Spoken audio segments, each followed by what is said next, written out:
Awesome. Well, you're watching the Reed Fletcher podcast. I'm here with Kyle Davis, and I am also here with Bear. Hey, Bear. Give us like a 2-second overview. What do you do? I sell software, but I'm also an entrepreneur on the side. So I own a carpet cleaning business. That's awesome.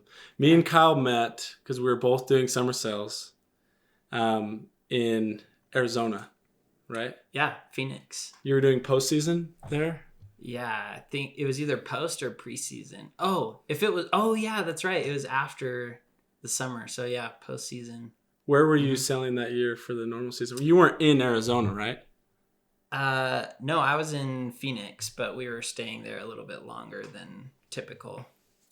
So to get a goal or something. Yeah, just to drag out the summer as long as we could. Because everyone loves the make summer, it as miserable as possible. And in Phoenix too. Yeah, it was terrible. But at the end of the summer, the temperatures get a little cooler, so it wasn't as bad, which is partially why I wanted to stay out there a little longer. Yeah, I mean, I got there midway through August, and it was still super hot for me. Yeah. I cannot imagine for you guys in July. My wife is actually from Arizona, so she tells me, if you're there in the heat of the summer, that's rough. Yeah, I realized while I was out there that once the temperature gets up to 118 degrees, my voice goes hoarse. Oh yeah? It just gets super gravelly. And I didn't know that until I moved out to Phoenix. So that was an interesting fact.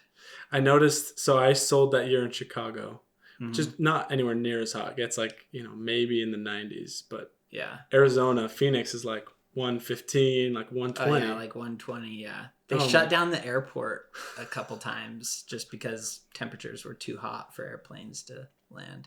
Did you find that was that a benefit to you at all on the doors? People sympathetic?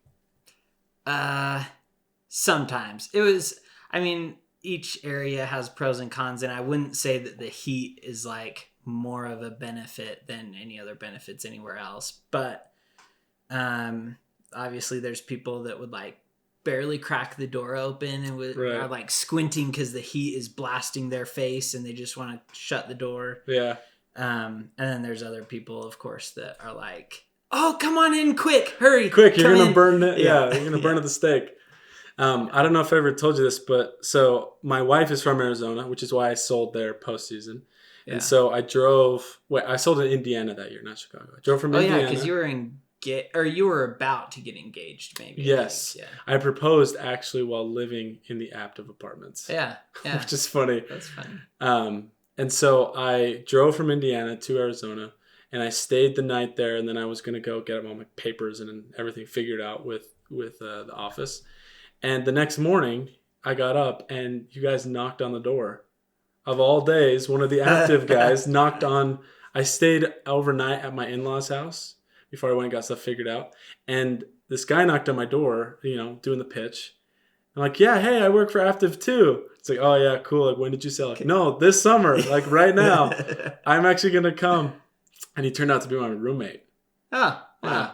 Nice. So it was he went from some random stranger that he opened the door to is that night sleeping in the same room with them. Yeah. Look at that.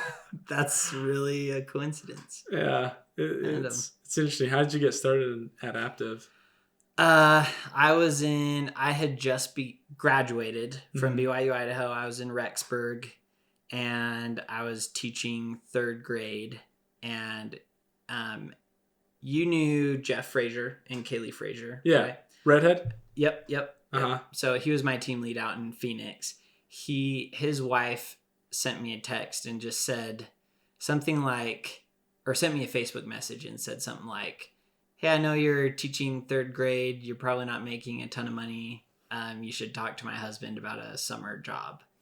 And part of the reason I became a teacher, knowing I wouldn't make a lot of money, is that I knew I wanted to do some side gig on my own during the summer. Uh-huh. I thought, oh, okay, I'll talk about a summer job. And then I realized it was summer sales and was here we summer go. Sales. No, don't want to do it. And then I found out my brother-in-law had done summer sales the year prior and came home with $20,000 or something. And was like, wow, that's actually pretty good for, so I could Yeah. use an extra 20 grand. Yeah, And if $5 all it grand a takes is- month. yeah, exactly. So I was like, well, if I can like go out in a summer, and even if I made like 5 grand, I would consider that like a bonus. And then I went out my first summer and doubled my teacher's salary Just over the summer. just over the summer. So I was like, oh, well, forget teaching. I'm just going to do summer sales. So yeah, so that's how I got into summer sales.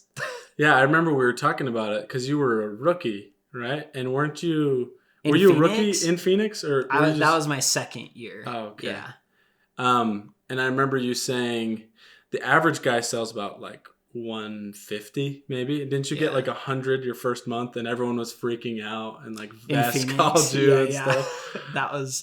That felt so good because my first summer, I sold like 175 or so, like a really average number. Right. And then going out to Phoenix, I don't know what clicked, or if it was just the culture or the bugs that I was selling for, or what it was. But yeah, I went from selling like 1 or 2 a day to selling 6 to 8 a day. And yeah, so that was great. Dang. But with Vest reaching out, that put on like more pressure of like, okay, I have to keep doing really well. They're watching now. Yeah. So after a while, I think the pressure got to me. My marriage started falling apart, and I was just like, it got to be too much. So I went from selling like 30 a week down to like 3 a week. Yeah. Wow. But still getting over 200 in like a month and a half or 2 months was super great. Yeah, that's insane. Yeah. I guess if people don't know, you know, that average, like I said, the average person is like 150 the whole summer. Yeah, that's pretty good. And so getting 100 in a month or even 102 months is huge. Yeah. Not to toot my own horn, but right. I'm kind of a big deal.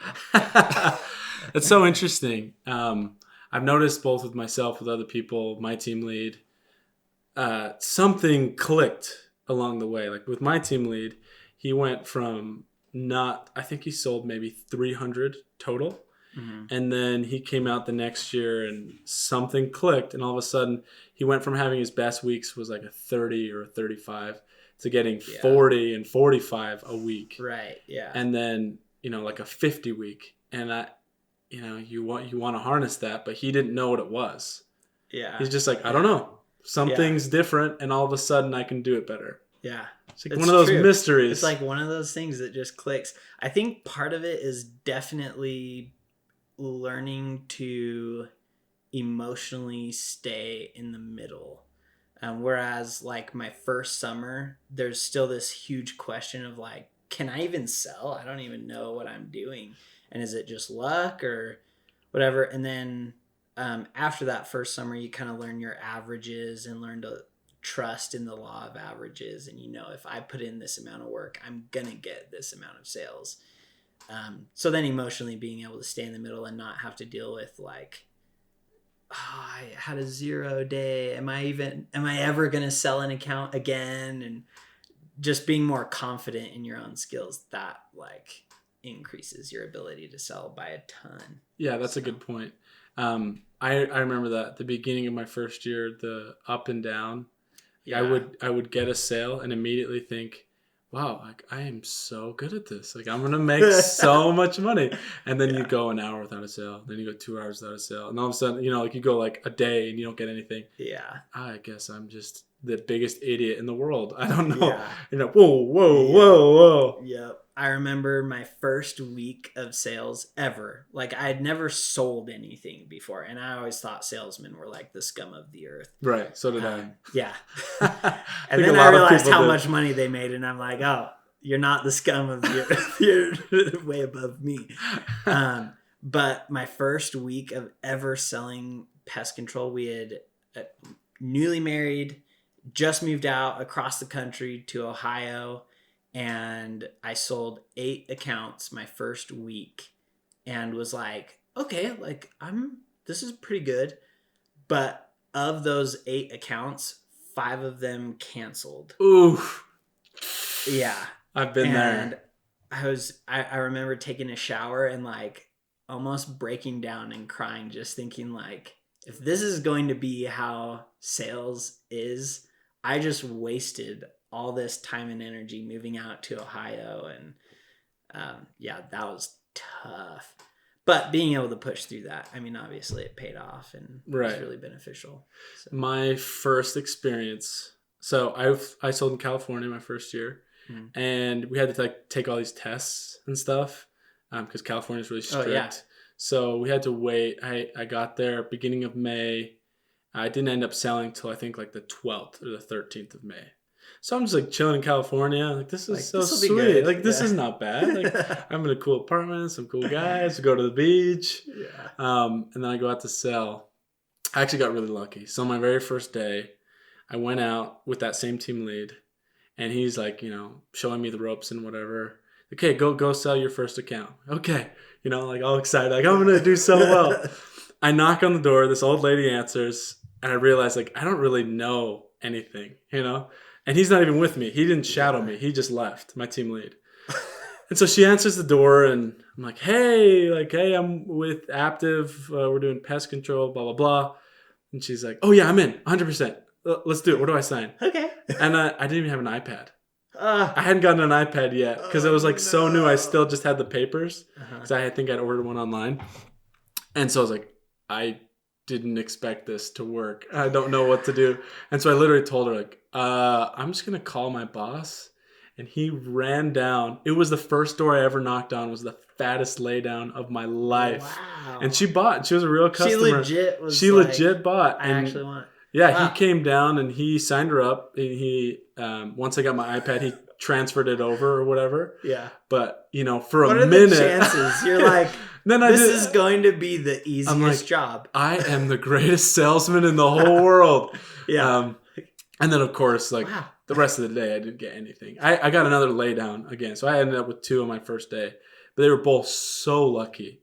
Like, so lucky. She didn't even ask anything. She didn't even have to ask the price. She just knew it was pest control. I think they had like a really bad rat problem or something. I don't know, but because I didn't know anything. But it was so funny. Knock on the first door. They were home first off, and she bought. Wow. And I'm just sitting back. I'm not make so. This is so easy. Little did I know. And then reality hits. My world is going to come crashing down. That's part of the thing I like about sales is that there are always going to be those like lay down sales. All you have to do is show up, and it takes no skill. You just sign them up. But then which is a good feeling. Yeah, stinking good feeling. Yep. I love those. But not always the case, so sometimes. Yeah, unfortunately. Yeah.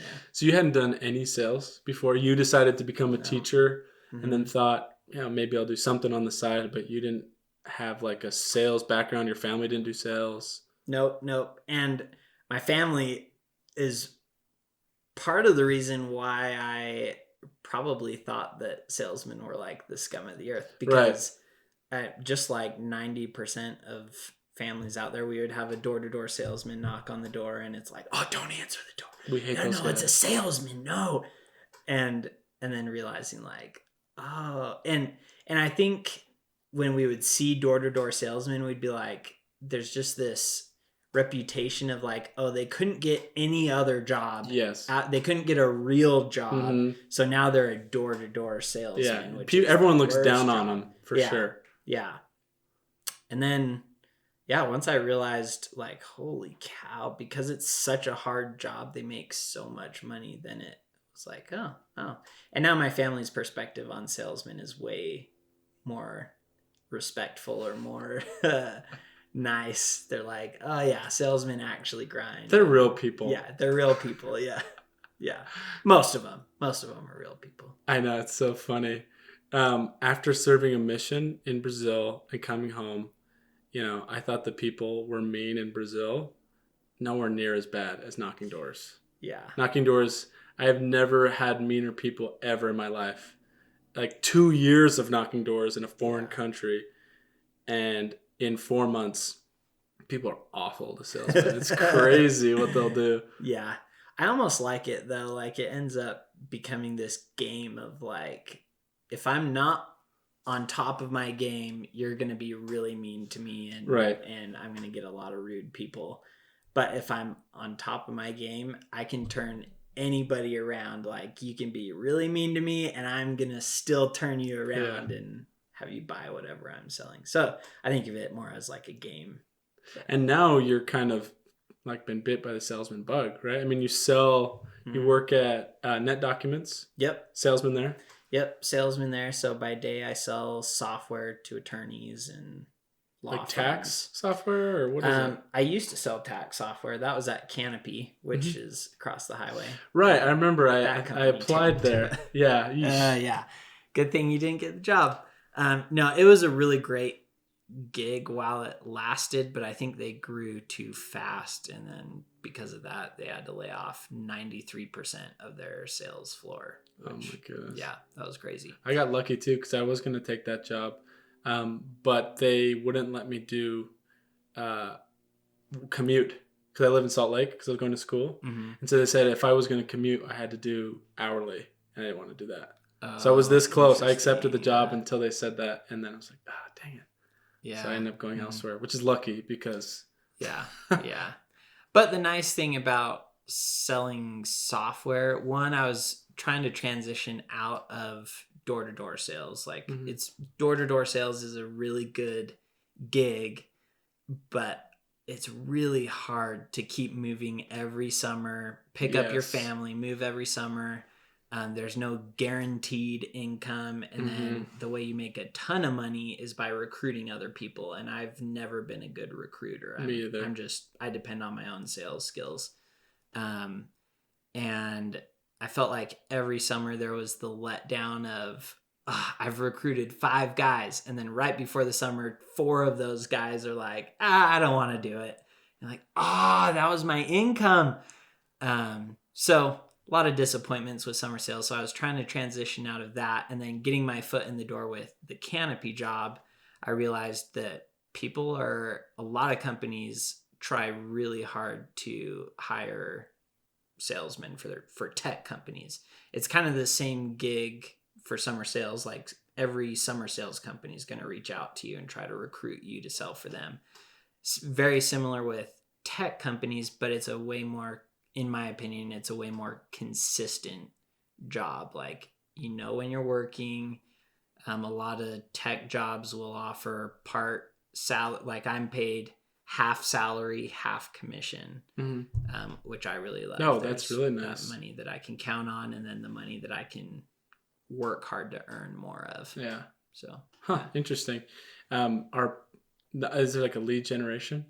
Or it's not cold calling, right? Yeah. So, that's nice. Yeah, it really depends on the company that you work for. But like at Net Documents, we're calling people and at Canopy more specifically, we would only call people that have raised their hand that want to hear about what the software does. Similar at Net Documents, we're calling people that may have heard of Net Documents before, or they're a referral. There is some cold calling, but because there is some cold calling, they also pay us a lot more. So, right. Yeah, that'd be nice to have in summer. Yeah. Summer sales, like these are all the people in your area that said yes to listening to a summer salesperson. Yeah. Oh man, that's the just dream. Like go knock on these doors, and they want to hear from you. Yeah, I honestly, that'd be amazing. I used to have dreams my first year that like there was a brand new sub development or whatever. Yeah. And everyone had just moved in and none of them had ever talked to a door to door. And I just went in there like a king, Welcome, our pest control. Look at this guy. He's got a great deal just for us. Yeah. And everyone's cheering. Get in a line. I'll sign you up. Yeah. I'll get a special deal just for the whole neighborhood if we get you all in together. Yep. So, and then my job is I knew that getting into the tech job that I got, it was more of a long-term, I have a road that I'm trying to walk down and I'm in control of that. So with pest control, it's kind of just, if you're really good at recruiting, you can grow really quickly and you benefit from that. Yeah. Whereas if you can't recruit very well, you're not really going to go anywhere. Right. You'll restart every year. Yeah, it's like a fresh start every year, which gets really old. But I liked moving into this job because still all the benefits of sales, but I can say, okay, I want to go from this job and get promoted into this other job and then get promoted to this job. Mm-hmm. And it's not dependent on recruiting at all. It's a good combination because sometimes the knock on corporate jobs is that they're too political, right? Yeah. So like if I go work in a marketing department, it should be completely my performance that should get me the promotion. But I think everyone basically knows that it's not just your performance, unfortunately. Yeah. And then in a sales job, purely commission, then it's purely performance, like no politics. Yeah. But also no stability. It's like purely performance, up and down, up and down. And so a place like you're talking about, software sales, is, hey, we give you the security, but also we don't have as much politics because we can look at your numbers. Yeah, so kind of a good balance. Yeah, promotion is probably based more on your actual efforts rather than, I don't know, how well you know the boss or whatever. Exactly. You know? Yeah, exactly. That's cool. I was really interested in your story since I saw the carpet cleaning thing. I think that's so cool. Yeah. Like, where did that start? Where did that come from? So I used to clean, back in high school, I would clean carpets for my uncles who run an apartment management company. Mm-hmm. So carpet cleaning was just a small piece of what their company did. Mm-hmm. So we would do everything from like carpet cleaning to mowing lawns to cleaning dryer vents on a house and just everything regarding rental properties. After my mission and after selling for Aptiv, I realized like I want to start my own business. And so I tried a lot of different things like selling dry bags or like just a lot of really different stuff. And I realized eventually I want to get away from selling a product like the dry bags. Because I realized, man, once I sell a dry bag to someone, they have it and they don't have to keep coming back to me. So I want to start a business that is either a service or is something that I can sell to someone that they'll run out of and have to come back to me for. So it creates recurring customers. So in the process of like evaluating what I was good at, I realized I've been cleaning carpets since high school. I can offer that as a service. And people, most people have carpet in their house, and it's something that you get done once, and it's not going to last forever. Your carpets are going to get dirty again. You have to wash your clothes over and over again. It's the same with your carpets.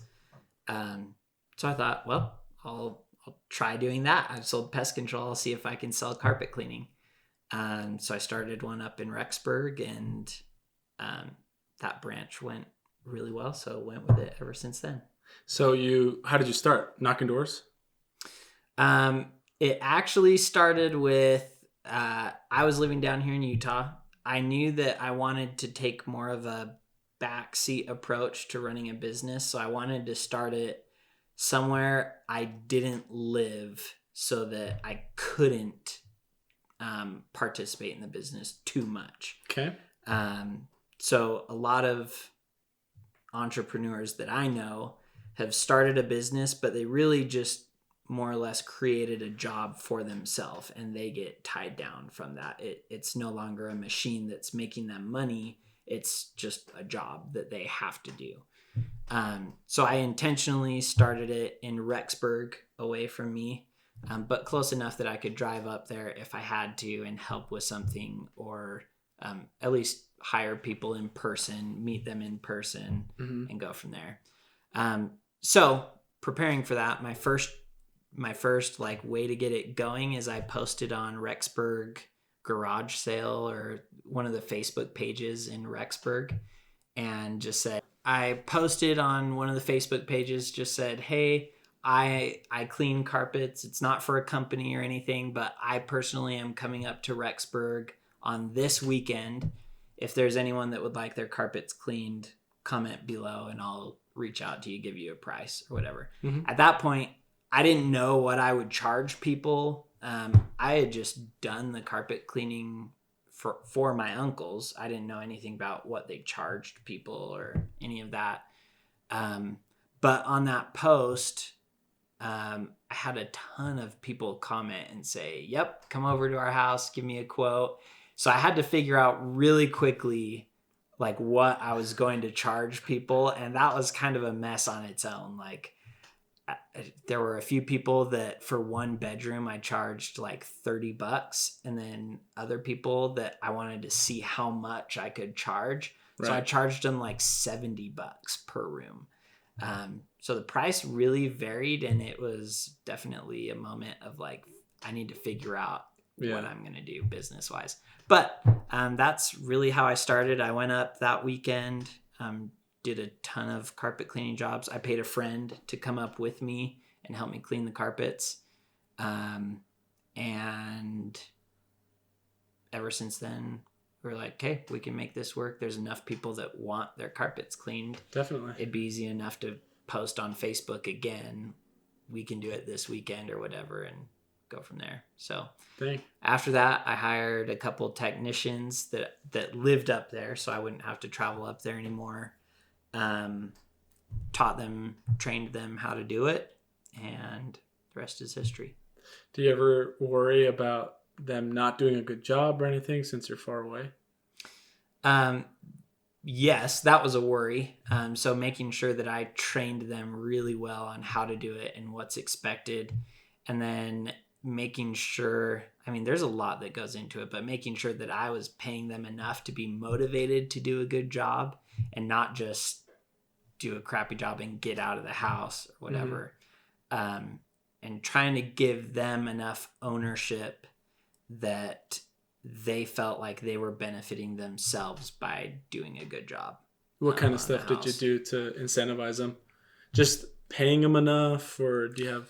Most of it was paying them enough. And then one of the guys, he ended up becoming our IT guy. Graduated from BYU, Idaho in tech, or I don't even know what his degree was in. But he started off as just a technician, and then I said, okay, if you do well enough, we can hire more guys and you can just oversee their service, which we did. We ended up hiring a few other technicians. He became the head technician. Offered him to, he actually came to me and asked if he could do his internship for us, even though we weren't like technically a legit business. We were just kind of just doing random services. But he offered to build our website, and so that counted as his internship. And I think that made it worth it to him to keep working for us and to do a good job, because it represents his graduation, like his work at school. All came together with that. So is that how you get sales, through the website? That I'd say most of our sales came through Facebook and word of mouth. Referrals. Mm-hmm. Yep, referrals. I knew enough people, having been a third grade teacher up there, I knew enough just locals in Rexburg that I could message them and say, hey, I own the carpet cleaning company up there. Do you want us to come clean your carpets? And so that got a bunch of sales as well. And then I did do some door-to-door up there, especially to apartment complexes and businesses. Mm-hmm. And that won us our biggest deal. And to this day, it was our biggest deal. I just walked into an apartment complex, said, hey, can I talk to the manager? And they were like, oh yeah, she happens to be right here. Hey. And so I talked to her for like 15 minutes, told her what we do. And she was like, oh yeah, we're actually looking for a carpet cleaning company because our guys charge way too much. So I gave her a quote right there on the spot. And she was like, okay, that sounds great. Let's do it. And it was a 72 apartment complex. So wow. And what's funny is that the front door had a no soliciting sign on it, like most businesses do. Yeah. And we just walked in, solicited, and got the sale. That is So, awesome. yeah. Man, and how often do you is the service like recurring? It depends on the business and the usage, but on average, it's every 3 to 4 months. Okay. So you're getting those 72, or probably not all 72, but like whatever they need on a recurring basis for as long as they're your customer. Mm-hmm. Yeah. That is awesome. Yeah. Dang. No, I think so many people um, would get a lot of value from hearing your story. You know, like starting a business, something simple, Yeah. and you've expanded it quite a Yeah. bit. I think I saw on Facebook that you've got like a couple of different branches that you have, and even more that you're planning. Yeah. Right? Yeah. I mean, there's always something in the works. And it's never going to just stop at one branch or whatever. I'm never satisfied with where we're at. Right. So, yeah, we just recently got the Vegas branch opened up, running as of their first day. So the guy that bought that branch told me, I want to be open and running on March 9th. So that was like a few months prior to the 9th of this month.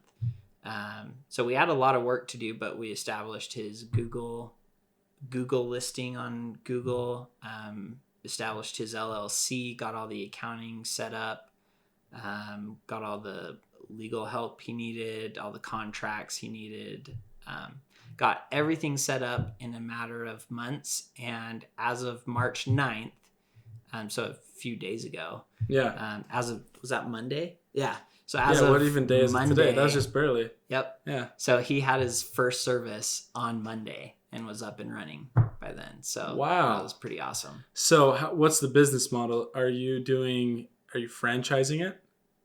Yes. Okay. Yeah.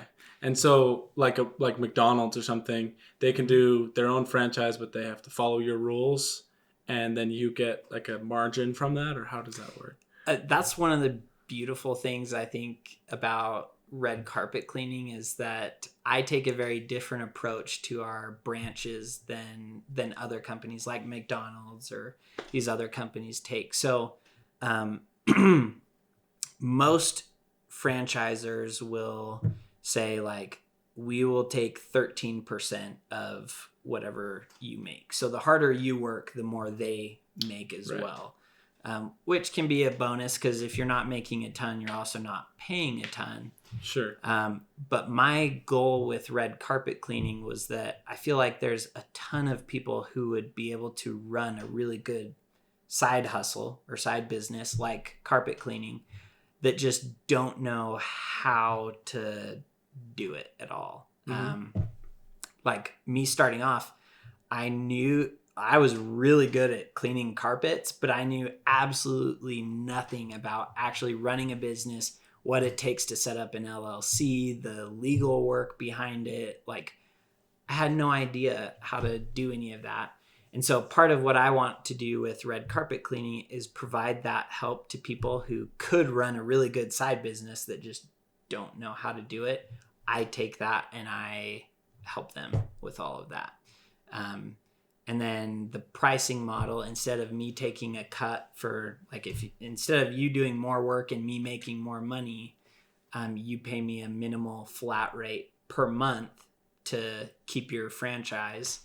And then the more money you make is more money in your pocket. I don't take anything extra. That's awesome. Yeah. So anyone, well, I guess there's some limitations to this, probably just as far as logistics, but basically anyone who wants to run their own business but wants a head start, they don't really know where to start. Yeah. And they don't, necessarily have all the operational, efficiency that you could have if you'd been running it for a while. Right. They can come to you and say, hey, I'm looking to start a side gig. You already have an established brand. You already know what you're doing. Let me basically pay you to run your business in a new place. Yes. Right. Yeah. And I'll take most of the money, and I'm paying you essentially for your expertise, your brand, and like anything software. else. And the software. Yep. That's awesome. How many branches do you have now? Currently it's 2 established. So Uh-huh. the Utah branch and the Vegas branch are 2 official running branches, and then there's a few in the works. That's so awesome. I remember seeing your goal, I think, on Facebook. What was it? The open 6 this year? Is that right? Yeah, it was to open 6, but with the way that things are going, I've kind of bumped that up. I almost don't want to attain the goal. I just want it to be like a number out there that I'm stretching for. Mm-hmm. And 6 quickly became like not a stretch goal. It more just became like I'll probably reach that by the end of this year. So I've extended that to 10. And then by the end of 2030, I hope to have a branch in every major city across the U.S. That's awesome. So we're talking hundreds and hundreds of branches. Yeah. That's so cool. That's the dream. Right. If people want to reach out to you that are listening to this, that are entrepreneurial, want to try it out, how do they reach you? Whatever's easiest. I would say just add me on Facebook, Kyle Davis, the most handsome one. There's a lot of Kyle Davises. So easy to find me. Just look for the most handsome one, add me, and then just shoot me a message. Let me know you're interested and how I can reach out to you, and go from there.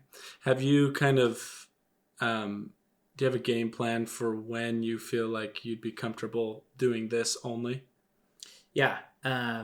Which is approaching sooner than I anticipated. So I'll probably extend it a little bit longer. But yeah, obviously my dream as an entrepreneur is to not work for someone else. And right now I sell for Net Documents, but hopefully sooner than later I can walk away from that. And I've kind of set in my mind that once I'm making 2/3 of what I'm making with my day job, Net Documents, at that point I'll be able to step away and just commit everything to red carpet cleaning.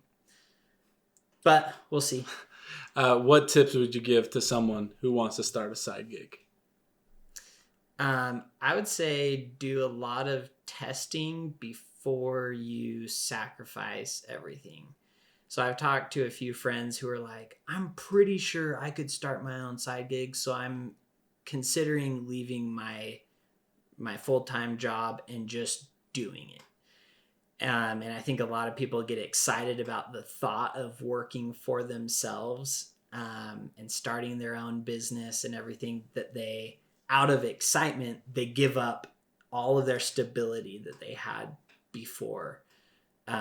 And I would say that's a really bad idea, because similar to when you're starting summer sales, you're going to go through a lot of ups and downs and questioning like, crap, was that a good choice? Was this something that I should stick with, or what should I do? And so I would say, instead of giving up everything, start it as a side gig.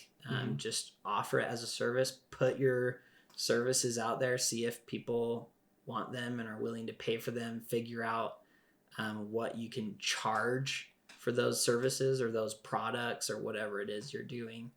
And then once you get a really good idea of how to run your business, and once you're making a good amount to sustain yourself for a couple months, then leave. Then jump into it. But yeah. I've heard that advice before as well, because I think also a lot of times what you think is going to work, you have to change, and it costs more money and it takes more time. And so along those iterations, you eventually get to your profitable idea. But if you were to quit here, maybe you wouldn't even have the resources. You might give up halfway through because, definitely. I should go back to my stable job. But if you kind of build it on the side, that's really cool. Yeah. And I think, I feel like even with carpet cleaning, like I was really confident as a carpet cleaner. Like I knew I could clean carpets, and I thought like, oh, this will be easy. I debated leaving my full-time job and just doing carpet cleaning, but now I'm glad I didn't, just because there's things that you can't always predict that are going to happen, that you got to kind of ride the wave and make it through the storms. but any business is going to have a tough time starting off. Yeah. And I feel like once you make it past a couple of years, you've kind of weathered a lot of the storms that you're going to encounter in the future. Then it's worth sacrificing a little more. That's awesome. I don't want to take too much of your time. I did have one more question for you. Sales, apparently, even though you didn't grow up with sales, you didn't ever think you were going to do it. You kind of just had a knack for it, right? What sales tips would you give? What do you think it is that you said emotionally connecting? Yeah. Do you have any tips for doing that or anything? I would say just learn how to be yourself within a script. So I feel like a lot of salesmen either are too much themselves without a script, and they're just saying all the wrong things, and because of that they're not successful. They're more focused on, I don't want to be a robot, I'm just going to be myself, and that messes them up. Or they flip the opposite direction and they're so set on reading a script and saying the right thing that there's no personality shining through. So I'd say the best piece of advice would be finding that balance between showing your personality through a script and learning the right things to say, strategically giving the right answers, and things like that will help you be successful. That's really good advice. I like that a lot. Yeah. Awesome. Yeah. Any final words to people who are going to see this in 20 years and, started from the bottom, now we're here, anything like that? I'm just excited to look back in several years and be like, oh man, I was so amateur, so dumb. But yeah, I can't predict the future, but I'm looking forward to it. I think it'll be great. That's awesome. Hey, thanks for being on the show.